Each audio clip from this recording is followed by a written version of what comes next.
Uingereza, Ufaransa na Canada zimeionya Israel kuwa zitachukua hatua madhubuti endapo itaendeleza kile walichokiita upanuzi wa kijeshi usiovumilika katika ukanda wa Gaza, huku wakitoa wito wa kusitishwa kwa haraka kwa operesheni za kijeshi na kuruhusu msaada wa kibinadamu kuingia.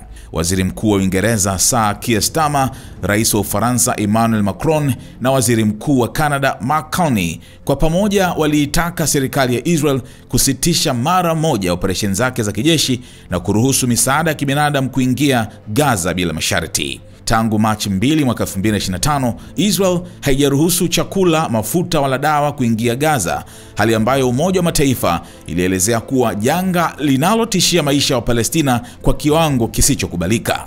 Hata baada ya Waziri Mkuu wa Israel Benjamin Netanyahu kutangaza Jumapili kuwa Israel itaruhusu kiasi cha msingi cha chakula kuingia Gaza baada ya wiki 11 za mzingiro, viongozi hao watatu wa Magharibi walipinga hatua hiyo, wakisema haitoshi kabisa na kwamba kukataa msaada wa kibinadamu ni ukiukaji wa wazi wa sheria ya kimataifa ya kibinadamu.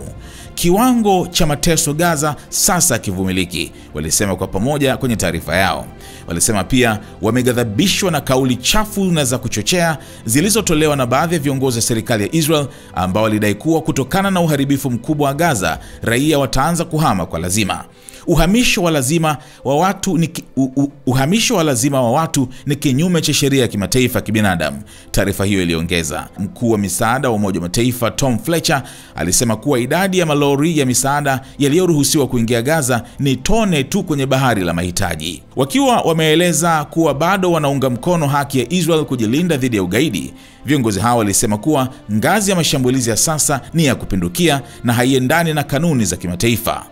Taarifa yao ilijumuisha pia wito wa Hamas kuachilia mara moja mateka waliobaki waliotekwa tarehe 7 Oktoba mwaka 2023 wakati wa shambulio la ghafla kusini mwa Israel lililosababisha vifo vya watu wapatao 1200 na mateka 251 kuchukuliwa. Kati yao 58 bado wanashikiliwa na Gaza, huku takriban 23 wakiaminika kuwa bado wako hai. Kwa upande wa Gaza, Wizara ya Afya inayoongozwa na Hamas imesema kuwa zaidi ya watu 53,000 wameuawa tangu Israel ianze operesheni zake za kijeshi. Uingereza, Ufaransa na Canada pia zimesisitiza kuwa usitishaji wa mapigano na utekelezaji wa suluhisho la mataifa mawili, taifa huru la Palestina linaloishi kwa amani pembeni mwa Israel, ndio njia ya kweli ya kumaliza mzozo huo wa muda mrefu.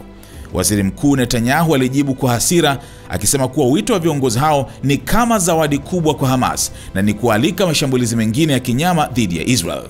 Kuwataka wa Israel kusitisha vita vya kujilinda kabla ya magaidi wa Hamas kuondolewa ni sawa na kutoa zawadi kwa shambulio la mauaji halaiki la tarehe 7 Oktoba, alisema Netanyahu. Aidha, alihimiza uongozi wa Ulaya kufuata dira ya Rais Donald Trump kuhusu kumaliza mgogoro huo.